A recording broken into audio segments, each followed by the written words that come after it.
Pronto alla battuta, è uno schema, si va a rete, arriva subito il vantaggio del Football 8 Roma Nord. No, che anche in questo caso prova a verticalizzare, stavolta l'asse offensivo funziona, palla per il numero 9, spettacolare, Kutrupi, ancora in dribbling, col sinistro arriva un Eurogol del Peperino calcio a 8, sul risultato di 1-1. Quando ancora non sono trascorsi 10 minuti di gioco. Può ripartire il Peperino, ottima la sponda di Kutrupi, Afri tutto solo, la appoggia in rete per un altro stupendo contropiede, 2-1 Peperino.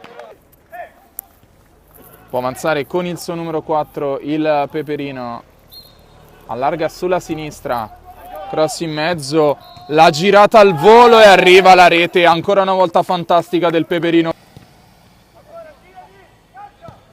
In qualche modo esce il Peperino da questa situazione pericolosa. Kutrupi recupera il pallone, può smarcare il portiere avversario, va in porta e segna la rete del 4-1 Kutrupi.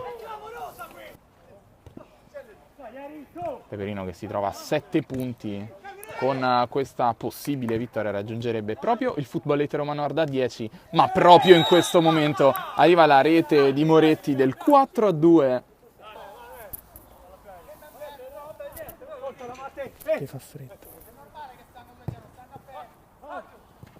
Recupero del Peperino, calcia 8 che su contropiede trova il 5-2 clamoroso, che però perde troppo tempo e addirittura perde la sfera, regala un contropiede 2 contro 2 al Peperino calcio 8 e arriva la rete del 6-2 Peperino calcio 8 ancora una volta con il suo numero 11.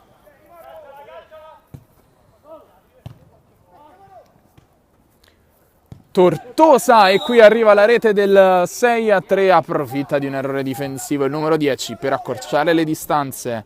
Perde la sfera ma arriva il triplice fischio finale dell'arbitro, finisce 6-3 il match fra Peperino calcio 8 e Football 8 Roma Nord. Dalla Stella Azzurra è tutto.